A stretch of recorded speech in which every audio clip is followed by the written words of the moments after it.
নমস্কাৰ বন্ধুসকল, আপোনালোকৰ ইউটিউব চেনেল হেল্ডি আছামলৈ মই আহিছোঁ আজি এটি নতুন টপিক লৈ। আজি আমি আলোচনা কৰিম চাহৰ বিষয়ে। চাহৰ পৰা হ'ব পৰা ক্ষতিৰ বিষয়ে আমি আজি আলোচনা কৰিম।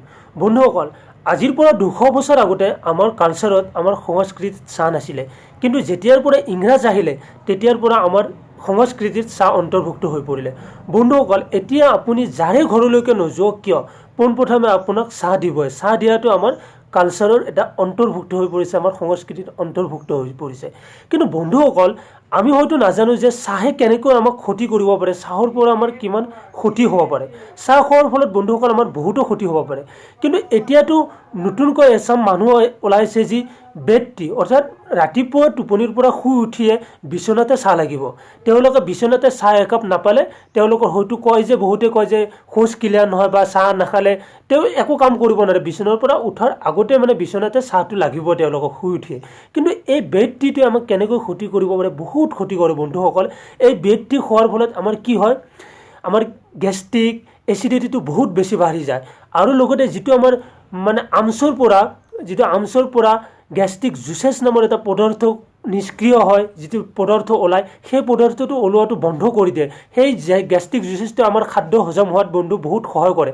কিন্তু যেতিয়া আমি খালী পেটত চাহটো খাই দিওঁ, সেই গেষ্ট্ৰিক জুচেছটো আমাৰ নোলোৱা হয়, আৰু বা ওলালেও বহুত কমকৈ ওলোৱা হৈ যায়, বন্ধ হৈ যায় বুলিয়ে ক'ব পাৰি এক প্ৰকাৰৰ।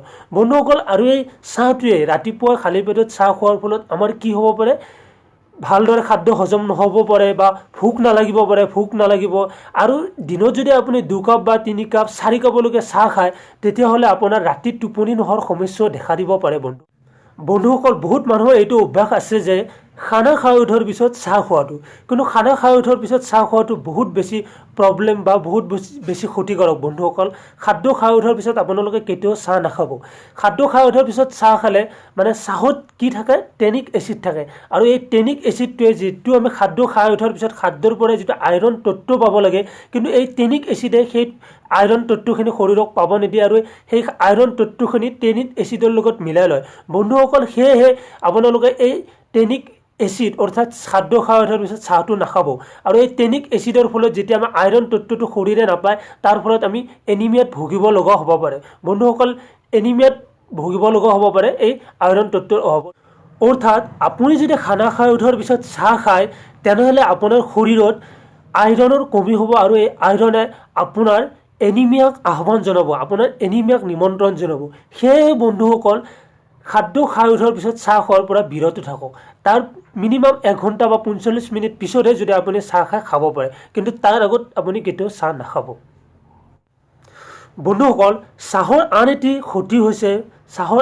ক্ষতি হৈছে যে চাহত বন্ধুসকল বহুত পৰিমাণে কেফিন থাকে। আৰু এই কেফিনৰ ফলত আমাৰ কি হয়, এই কেফিনৰ ফলত আমাৰ ব্লাড প্ৰেছাৰ হাই হ'ব পাৰে। যদি বন্ধুসকল আপোনাৰ ব্লাড প্ৰেছাৰ নৰ্মেল, তেনেহ'লে আপুনি চাহ বেছি খোৱাৰ ফলত আপোনাৰ ব্লাড প্ৰেছাৰ হাই হ'ব পাৰে। আৰু যদি আপোনাৰ ব্লাড প্ৰেছাৰ হাই, তেনেহ'লে আপুনিতো কোনো পধ্যে চাহ নাখাব, চাহ আপুনি ট'টেলি এৰি দিয়ক। এইটো আপোনাৰ বাবে বহুত হাৰ্মফুল হ'ব বন্ধুসকল। আৰু এটা আমাৰ বহুত ডাঙৰ বেয়া অভ্যাস হৈছে কি, যেতিয়া আমি বাহিৰত ওলাই যাওঁ, বাহিৰত যিবিলাক চাহ বনাই থাকে, সেই চাহটো আমি বাহিৰত কিনি খাওঁ। কিন্তু বন্ধুসকল, সেই চাহটো আমাৰ বাবে বহুত ক্ষতিকাৰক। কিয়নো যেতিয়া সেই দোকানীবিলাকে চাহ বনাই থাকে বাহিৰত, বাৰে বাৰে এটাই চাহপাত ইউজ কৰি থাকে, বা বাৰে বাৰে এই চাহটো বহুত গৰম কৰি থাকে, পগাই থাকে, তাৰ ফলত যিটো চাহপাত থাকে বন্ধুসকল, সেই চাহটো আমাৰ বাবে চাহ হৈ নাথাকে, এইটো আমাৰ বাবে বিষত পৰিণত হয়। বন্ধুসকল, সেয়েহে আপোনালোকে যিমান পাৰে বাহিৰত ওলাই গ'লে চাহ নাখাব। যদি আপুনি চাহ নোখোৱাকৈ থাকিব নোৱাৰে, তেনেহ'লে আপুনি ঘৰতে পাতলকৈ চাহপাত দি কমকৈ চেনি দি আপুনি চাহ খাব পাৰে ঘৰতে। কিন্তু বাহিৰত ওলাই গৈ আপুনি চাহ কোনো পধ্যে নাখাব বন্ধুসকল। এইটো আপোনাৰ শৰীৰৰ বাবে বহুত ক্ষতিকাৰক হ'ব পাৰে। বন্ধুসকল, ইয়াৰ পৰা আমি বিৰত সকলোৱে থাকিবলৈ চেষ্টা কৰাটো প্ৰয়োজন।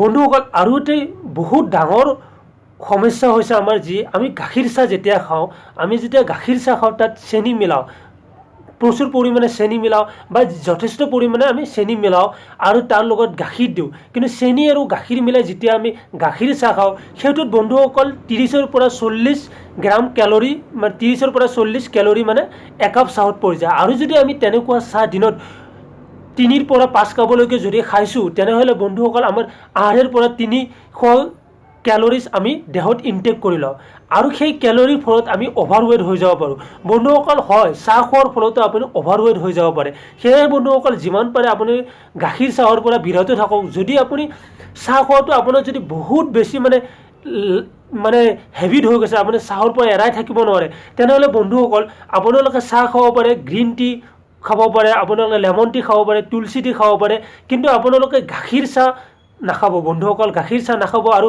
বাহিৰত গৈতো চাহ নাখাবই যিমান পাৰে আপোনালোকে চাহ এৰি দিবলৈ চেষ্টা কৰক আৰু যদি একদম এৰিব নোৱাৰে তেনেহ'লে মই ক'লোৱে আপোনালোকে হাৰ্বেল টি খাব পাৰে যেনে তুলসী টি লেমন টি বা আপুনি খাব পাৰে এই আপোনালোকৰ যিটো লেমন টি তুলসী টি খোৱাৰ উপৰিও আপুনি গ্ৰীণ টিও খাব পাৰে আৰু হয়তো আপুনি এটা কাম কৰিব পাৰে যদি আপুনি পাৰে গৰম পানীত অকণমান নেমু লৈ আপুনি খালে এইটো লেমন টি হৈ গ'ল কিন্তু মোৰ হিচাপততো মইতো গৰম পানী অকণমান কুহুমীয়া গৰম পানী কৰিলে তাক চাহৰ নিচিনা চুপি চুপি খাওঁ তো মই এইটোৱে চাহ বুলি লৈ লওঁ আৰু এইটোৱে মোৰ এতিয়া ভাল লগা হৈ গৈছে কিন্তু প্ৰথমতে ময়ো বহুত চাহ খাইছিলোঁ যেতিয়া চাহৰ বিষয়ে চাহৰ ক্ষতিৰ বিষয়ে জনা নাছিলোঁ বন্ধুসকল যি নহওক মই আশা কৰোঁ আপোনালোকৰ চাহৰ পৰা বিৰত থাকিব বন্ধুসকল মোৰ আজিৰ এই ভিডিঅ'টোত এইখিনিয়ে আছিলে আপোনালোকক এইখিনিয়ে ইনফৰমেশ্যন দিম বুলি মই আজি এই ভিডিঅ'টো বনাইছিলোঁ আৰু বন্ধুসকল মোৰ এই ভিডিঅ'টো যদি আপোনালোকে ভাল লাগিছে আপোনালোকে যদি ভাল পাইছে তেনেহ'লে প্লিজ মোৰ এই চেনেলটো আপোনালোকে ছাবস্ক্ৰাইব কৰক যদি আপোনালোকে ছাবস্ক্ৰাইব কৰে তেতিয়া মই আগলৈকে ভিডিঅ' বনাই যাই থকাৰ বাবে এটা মনত কিয় উৎসাহ